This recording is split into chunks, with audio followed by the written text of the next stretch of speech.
Okay, class! Namiss nyo ba ako?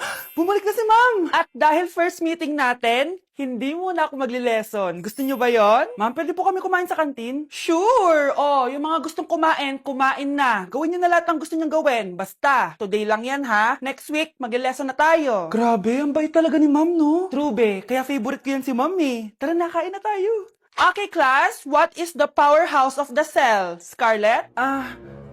Ano ba yun? Starts with letter M. Mitochondria? Very good! Kaya mo naman pala eh. Thank you, ma'am. O, class, mag-e-exam kayo ha. Dinalian ko na to para sa inyo. Lahat ng nasa lesson natin, nandito. Okay, get one and pass. Oo nga, ang dali lang. Makaka-perfect pa ata ako. A few moments later. Okay, time's up. Pass your papers. Wow naman, lahat kayo nakakuha ng high scores. Magaling ka kasi magturo, ma'am. Okay, class, dahil Friday ngayon, gusto ko mag-enjoy kayo sa weekends. Kaya naman, hindi ako magbibigay ng assignment. Yes, thank you, ma'am. Makakagala ako. At isa pa, class, malapit na mga anak si teacher, oh. Magli-leave muna ako ng ilang months. Ha? Habang wala ako, si Ma'am Diana muna ang papalit sa akin. Maging mabait kayo sa kanya, ha? Hi, class. Namiss niyo ba ako? At dahil first meeting natin, may surprise quiz kayo. Nandito na naman yung pet peeve ko. Hindi! Hindi! Good morning, class! Good mood si ma'am ngayon na. Sana good mood lang siya gang mamaya. Bago tayo mag-start, mag-pray muna tayo, okay? Sino gusto mag-lead? Di ako marunong niyan. Ikaw na lang. Lalo na ako. Di nga ako sumisimba eh. Wala. Pag walang pumunta sa harap, lahat kayo ia-absent ko! Bes, ikaw na lang. Ma'am, ako na lang po. Madali naman pala kayo kausap eh. Okay, class. So, dito na nagtatapos sa lesson natin. Oh, may isang oras pa pala tayo eh. Sige na, i-dismiss ko na kayo. Yes! Be, tara gala tayo. Tara, be. Buti na lang talaga dinismiss tayo agad. Aba, excited? Uwing-uwi? Ayaw niyo siguro sa subject ko, no? Maghihintay kayo hanggang 4 p.m. dito! Walang uuwi! Grabe naman yung mood swing ni ma'am. Nakakainis. I love you too.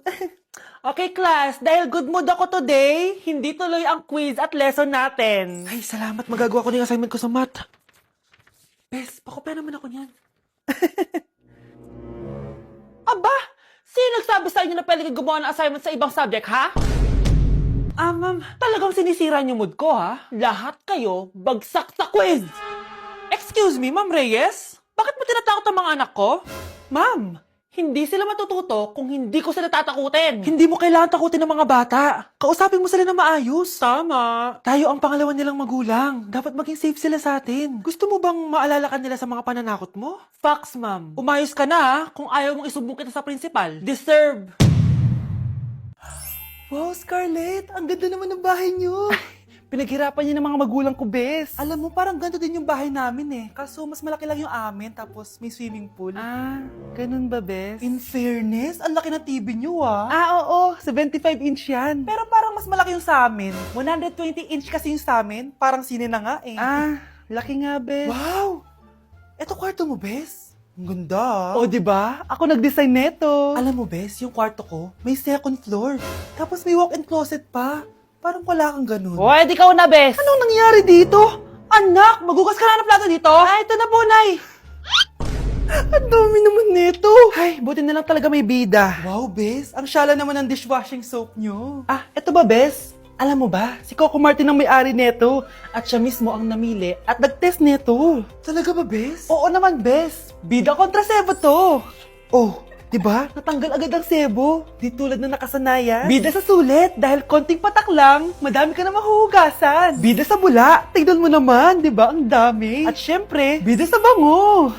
Nakakasyala talaga yung lemon plus calamansi scent. Malinis ang amoy. Ang ganda nga niyan, Bes. Pasado talaga sa akin tong gawang Pinoy. Kaya oras na para palitan ang nakasanayan. Dahil nandito na ang bida. Saan naman mabibili yan, Bes? Mabibili to sa TikTok Shop at sa Suking Sari Sari Store. Available in 700 ml, 200 ml, and 20 ml. Sobrang mura, di ba? Kaya bida sa bulsa. Bida sa linis. Bida sa buhay. Hello, nalipat na naman ako. Nasaan na naman yun? Ha? Kailan pa nagka-aircon sa classroom namin? Alamig. Class, bring out your iPad and Apple Pencil. Mag-lecture tayo, okay? Kopyahin niyo yung nasa projector. Ano daw? iPad na gamit ngayon? Grabe, ang yayaman naman ng mga tao dito. Ma'am, pwede mo ba ako magsulat sa notebook? Ha? Wala kang iPad? Class, di ba nasa school requirement natin na dapat may iPad kayo, okay? So, babalik ka na sa nanay mo. Di na uso yung notebook dito. Wala naman kami pambili nun eh. Oh, class, i-share nyo naman kung saan kayo pumupunta tuwing weekends. Ma'am, nasa Japan po kami tuwing weekends kasi malamig dun tapos may snow pa. Ma'am, sa Paris po kami. Nandun po kasi yung Eiffel Tower tapos sila mami po kasi mahilig mag-shopping dun eh. Lu, ang bongga naman ng mga to. Oh, ikaw Scarlett. Sa kwarto ko lang po, ma'am. Kailangan po ba umalis? Hindi naman. Siguro mas gusto ni Scarlett yung nagpapahinga siya sa magandang kwarto niya. Class, magkukulak ako ng class funds ha? 1,000 each student lang. Ha? 1,000 yung class funds dito? Ma'am, card po yung mode of payment ko. Sure, patap na lang. Ayan. Ma'am, ako din po card. Ayan, okay na. Wala na akong pera. Ma'am, pwede ba ako bumalik sa dati kong school? Ang yayaman kasi ng mga tao dito eh. Ay, ganun ba? O sige, i-drop na lang kita ha? O ito po ma'am, card na lang. National ID. Paano yung step na yun? 1. Ha? Oh, Scarlett, anong ginagawa mo? Nay, nagpa-practice po ako. Pangarap ko po kasi sumikat parang mga K-pop. Seryoso ka ba, Scarlett? Sa ganyang itsura mo? Manalamin ka nga. Grabe ka naman, Nay. K-pop, K-pop. Okay, class. Ano ang pangarap niyo sa buhay? Ma'am, gusto ko pa maging doktor. Wow, maganda yan. Pagbutihan mo, Samantha. Ikaw, Scarlett. Pangarap ko pong sumikat parang mga K-pop. Seryoso ba si Scarlett? Sa itsura mong yan, hindi ka tatanggapin dun, Scarlett. Gumising ka. Tandaan niya to. Kakainin niya yung mga sinabi niya sa akin. Matutupad ko lahat ng pangarap ko sa tulong ng vitamin C serum ng Garnier. Gawin mo akong fresh at glowing. #HiyangCheck. Sa wakas, matutupad din pangarap kong glow up. Humanda kayo. Mare, yung anak mo, nagpa-perform sa TV. Talaga ba, Mare? Ako ay torpe pa noon, pero nagbago na ngayon. Now I have the courage. Sikat na yung anak ko. I have you. Ikaw at ako under the sun. I'm going now that I found the one. Kaniya'y ba't ngayon ka lang? Skin ko ay hiyang na hiyang. Ikaw at ako, we're gonna shine. Nothing can stop us, it's our time. Ready to show that you're the one. Skin ko ay hiyang na hiyang. Go and find your Garnier. Hi guys, samahan niyo ako maglaba. Pero, mag-isa lang ako. Samahan mo ako, Bunch. Natatakot ako. Ayaw ako samahan ni Anya, Bunch. Guys, tignan naman no, sobrang tahimik dito. Ito na yung mga lalabhan, guys. And syempre naglalaba tayo dito. Di naman tayo mayaman para araw-araw magpalit at bumili. Guys, nasa 8th floor na ako. Grabe, nakakatakot, oh. Parang may umubo. Guys, hindi na joke to, promise. Sobrang tahimik dito, tas hindi ko alam kung may mga tao dito. Kaya ko to, kaya ko to. Hindi totoo ang mga multo. Hindi totoo ang mga multo. Pasok na tayo, sobrang dilim. Oh my gosh, guys. Hello. Ayan, kinilabutan ako. Pero ito yung laundry, guys. Dito kami maglalaba. Akala ko... Narinig yun? Hindi ko alam, baka tinatakot ko lang sarili ko.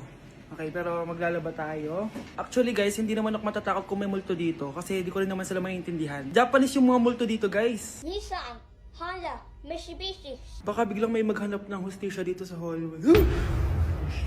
Ang katakot. Bantayan niyo ako, guys, ha. Pag may gumalaw, sabihan niyo lang ako. Comment kayo.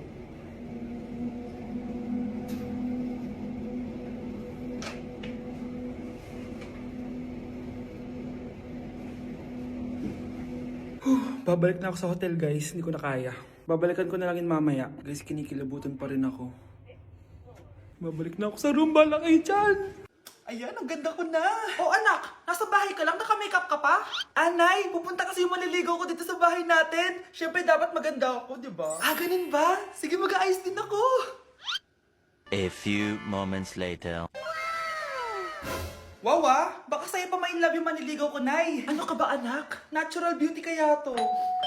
Nay, nandito na siya. Ayusin mo, ha. Ako bahala. bahala, anak. Uy, pasok ka. Hello po, tita. Nice to meet you po. Ikaw pa rin maniligaw ng anak ko. Ako nga po. Mahal na mahal ko po yung anak nyo. Mahal agad? Kakakilala nyo pa lang. Nay, wala naman yung tagal na pagsasama. Opo, tita. Ipapaalam ko na din po sana siya na... Magtataran na kayo? Hindi pwede. Ang OA mo, Nay.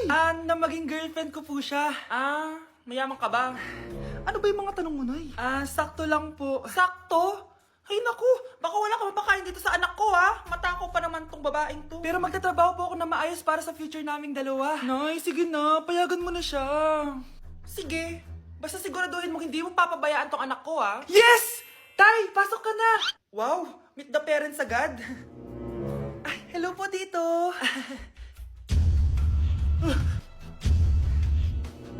Bakit, Nay? Ex ko yan, anak. Siya yung nagloko sa akin dati. Lumayas kayo dito! Nay!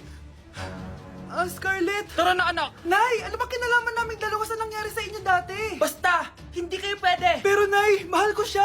Mahal? Sige! Mamili ka! Yang manliligaw mo? O ako, na nanay mo?